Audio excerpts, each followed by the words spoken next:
What's up guys? So today I will discuss to you another story of Greek mythology in which entitled named The Story of Theseus and the Minotaur by Warwick Newton.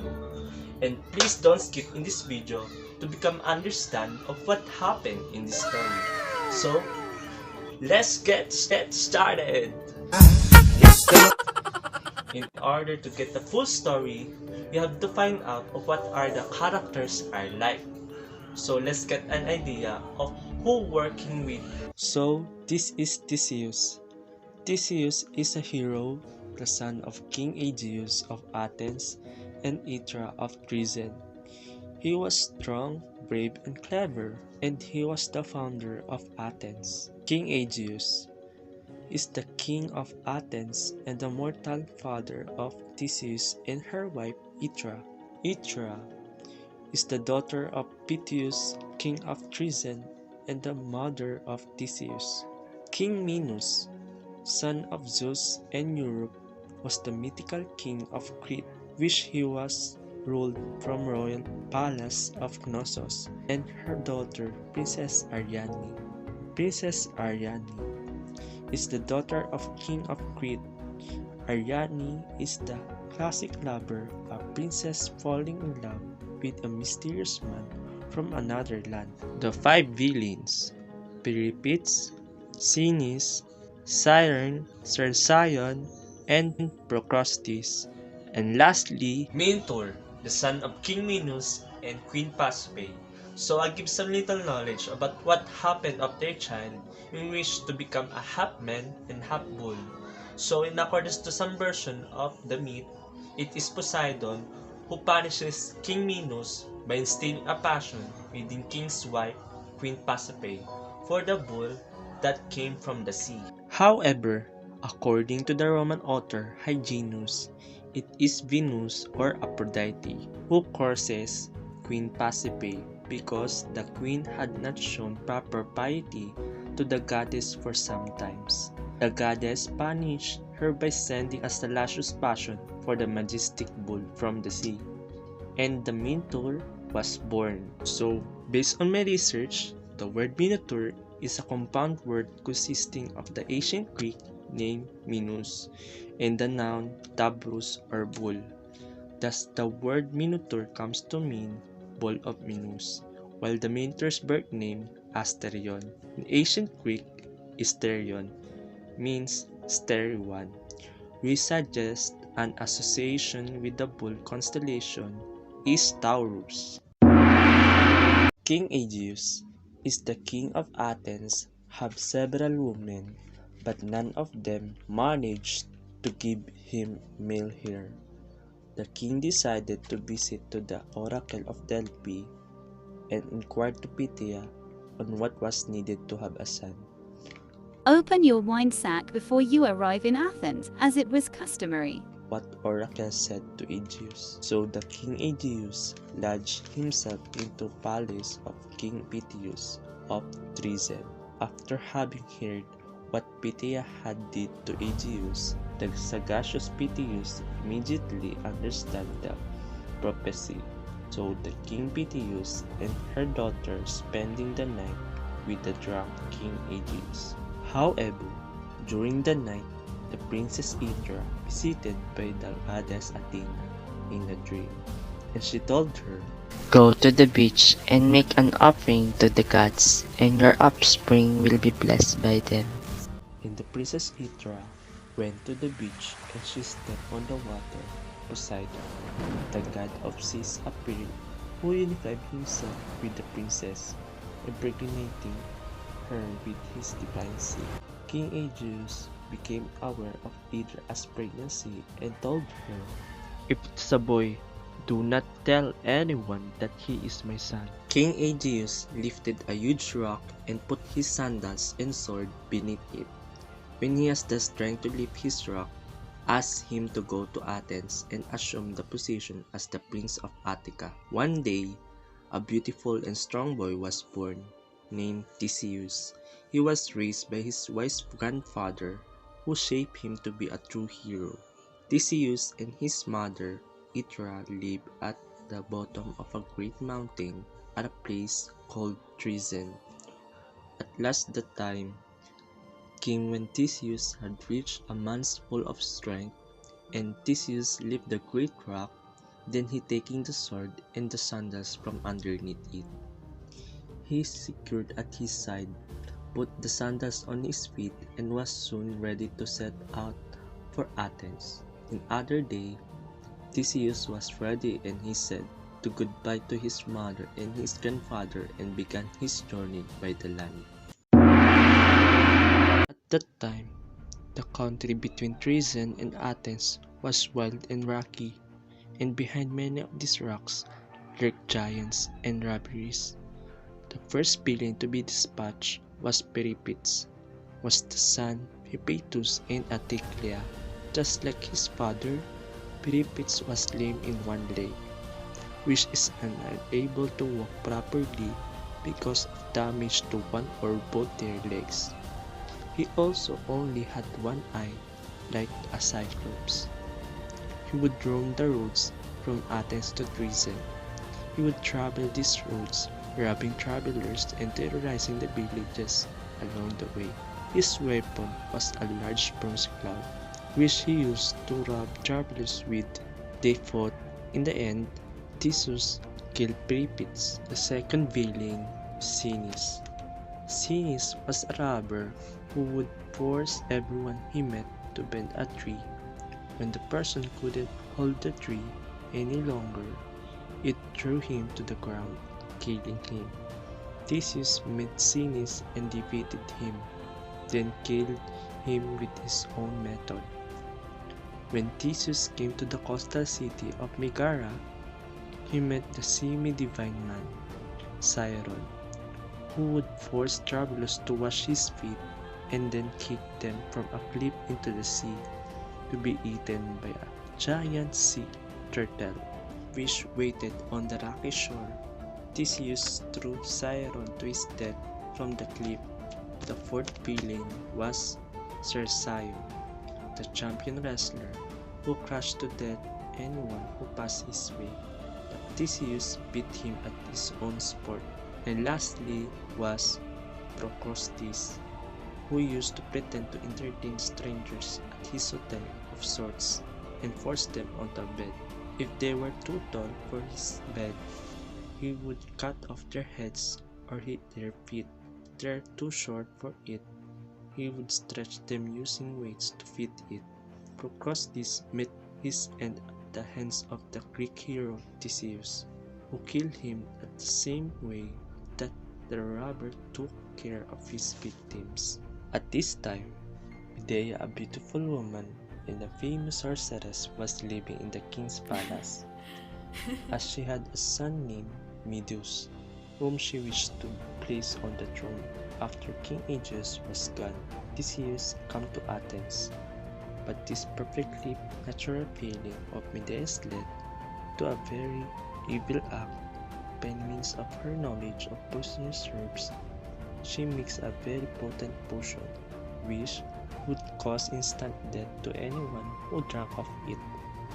Then, telling King Aegeus that the young stranger was a traitor and plotted to murder him, she convinced him to hand this cup to Theseus. When he presented himself at the throne, Minotaur thought that it could contain poison. Theseus innocently raised the fatal cup to his lips, intending to drink to the king. Then King Aegeus noticed the sword Theseus carried, and knew by the carving on its ivory hilt that the so-called traitor was his own son.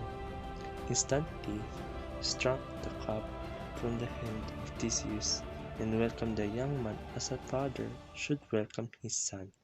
Medea had failed, and that Theseus was recognized by his father. She was frightened. She did not dare to plan any further mischief to Theseus, but used all her magic to get herself safely away. First, she made a trick mist rise from the river. Then, in the sudden darkness and confusion caused by the mist, she called her green dragons, jumped into her chariot, and was soon far away from Athens. However, in the middle of all this celebration, a messenger came to tell King Aegeus that the collectors of the tribute had arrived in Crete a long time before. The oldest son of King Minos, named Androgeus, had been murdered in Athens. To avenge the death of the prince, King Minos brought a great army against Athens and required the Athenians to pay him a tribute every 9th year of 7 young men and 7 young women chosen from among the noble families of Athens. As these young men and women were called, were destined to be meals of the Minotaur, a bloodthirsty and brutal creature with the body of man and the head of a bull, which King Minos kept in a labyrinth near his palace. No one who entered the labyrinth had ever been known to come out again. Theseus at once was determined to kill the monstrous Minotaur and so make an end of the tribute. Then I will kill this monster, and that will be the end of it! Although King Aegeus tried to persuade him not to do so, he offered himself before the lots were drawn as one of the 7 young men. On the day appointed, the 6 other young men and 7 young women were chosen at random, and everything was made ready for sailing. When starting on such voyage, it seemed fitting that the ship which carried the children of the tribute should have black sail. King Aegeus gave Theseus a white sail, which he told him to raise instead of the black one. If he happens to succeed in killing the Minotaur and lives out of the homeward voyage safe and well. The aged king then said his goodbye, telling Theseus, "From the top of the rock I shall watch every day for your return." Then the black sail ship passed slowly out of the dock. When the children of the tribute arrived of Crete, Theseus informed King Minos that he meant to kill the Minotaur. King Minos told the prince that if he could perform his task, he and all his friends might go in free, that nothing more should ever be said about the tribute. Worn out with lethargy and anxiety, all the prisoners but Theseus had fallen asleep. Theseus was wide awake.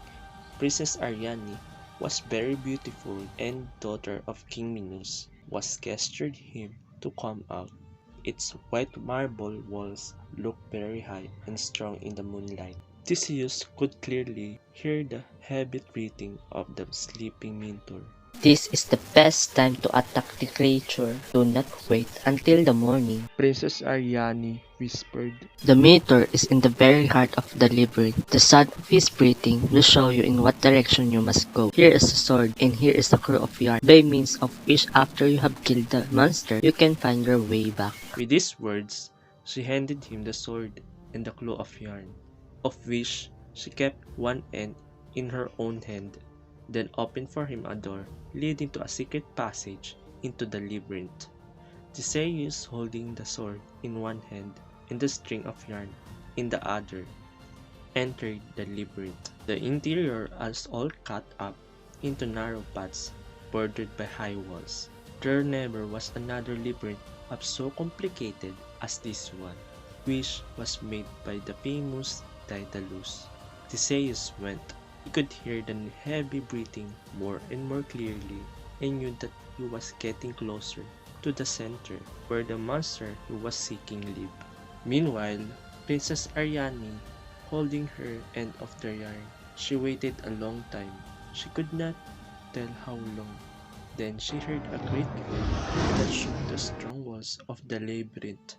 At last, she felt the string of yarn tighten, and in a moment more out. Theseus came, saying that he had killed the Minotaur. Fortunately, the boat that had brought Theseus and his companions to Crete was still lying on the shore. This made it possible to escape from King Minos before daylight. The sleeping youths in the dungeon were quickly woken up. The little ship was launched, and all were soon ready to set out for Athens. Before going on board, Theseus asked the daughters of King Minos to come up with all of them back to Athens with him. Then the 2 princes accepted this invitation. On their way to Athens, the young people stopped at the island of Naxos. Here, the young men, exhausted from hard rowing and greatly in need of rest, pulled the boat up on the shore, where the whole company set up a camp on the rocks for the night. In the next morning, they set sail and started off again, but Princess Ariane, being fast asleep on a rock, was left behind. When this poor princess awoke, she could hardly believe that Theseus had really meant to desert her. However, with all his courage, Theseus must have been forgetful young man, for he not only left Princess Ariane on the island, but he forgot to raise the white sail on the homeward voyage, as he had promised to do if all went well. Then the poor old King Aegeus, watching from the rock, saw the black sail, and thinking that his son was dead, threw himself into the sea and drowned. The waters in which he threw himself into is now known as the Aegean Sea. So when the children of tribute arrived safe in the harbor, after such a hazardous journey, there was a mourning instead of rejoicing. After Theseus was made a king, he brought his mother Atra to Athens and took good care of her for the rest of her life. So guys, if you understand the flow in the story, kindly like, share, and comment down below in this video. And please don't forget to subscribe to my YouTube channel, JohnnyJanceLTV, and click notification bell for more upcoming videos. And bago tayo magtapos, magsha-shoutout muna tayo. So ayan guys, dito ko na muna nilagay yung mga shoutout ko kasi yun nga, sa cellphone lang nga gumagawa na edit ng mga video. So ito, shoutout kay John Albert So, True to May Platra. Bantay sa inyo guys. I think it's time. I'm hanging. Sana all! Michael Kabuboy and Manuel Rosa. So, ganito na lang tayo guys. And peace!